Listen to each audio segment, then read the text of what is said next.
Normally social മീഡിയയിൽ ഇപ്പം കുറച്ച് എന്താ തിയേറ്ററിലൂടെ വന്ന് താരങ്ങളായ ആറാട്ടണ്ണൻ പെരേരൊക്കെ കുറച്ച് പേരുണ്ട്. അപ്പം സിനിമാക്കാരെ പറയുന്നത് ഇങ്ങനെയുള്ളവരെ പ്രൊമോട്ട് ചെയ്യുന്നു, മീഡിയാസ് ഇങ്ങനെയുള്ളവരെ പ്രൊമോട്ട് ചെയ്യാൻ പാടില്ല, സിനിമ ദോഷം ചെയ്യുന്നുണ്ട് എന്ന്. അപ്പൊ ഈ സിനിമയിൽ തന്നെ സന്തോഷം ഈ ഒരു സീൻ ഉണ്ടായിരുന്നു. അപ്പൊ ഭയങ്കര സീരിയസ് ആയിട്ട് ഉള്ള മൊമെന്റിലെ ഒരു സീനിനകത്ത് അദ്ദേഹത്തിന് വരുന്നു, പെട്ടെന്ന് ആളുകൾ ഞെട്ടിപ്പോയി. അപ്പൊ സിനിമയിലുള്ളവർ തന്നെ ഇങ്ങനെ രണ്ടു പക്ഷം പറയുമ്പോ എന്താണ് ചെയ്യുന്നത്?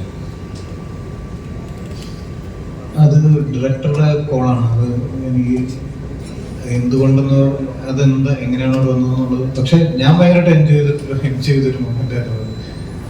പിന്നെ അങ്ങനെ ഇപ്പൊ റിവ്യൂ പറയുന്ന ആളുകൾക്ക് സിനിമ വരാൻ പറ്റില്ല എന്നൊന്നുമില്ല. അല്ല, ഞാൻ പറഞ്ഞല്ല, പ്രൊഡ്യൂസേഴ്സിനും മറ്റുള്ളവരും തന്നെ പറഞ്ഞത് നിങ്ങൾ ഇങ്ങനെയുള്ളവരെ പ്രൊമോട്ട് ചെയ്യാൻ പാടില്ല.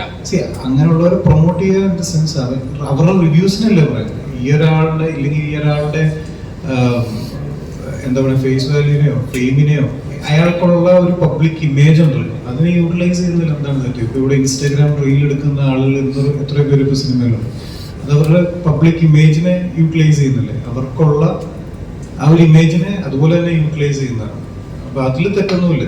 അപ്പോൾ ഈ മൊമെന്റിൽ അത് എത്രത്തോളം ബ്ലണ്ടർ ആയിരുന്നു, ഇല്ല എത്രത്തോളം ഡൈവേർട്ട് ആയി പോയി എന്ന് കാണിക്കാൻ പറ്റുന്ന ഒരു അവസരമായിട്ടാണ് തോന്നിയത്. എനിക്കൊന്ന് വെച്ച് ബെറ്റർ ചോയ്സ്. നല്ല രസമുണ്ട്. ഞാൻ ഭയങ്കര എൻജോയ് ചെയ്തു.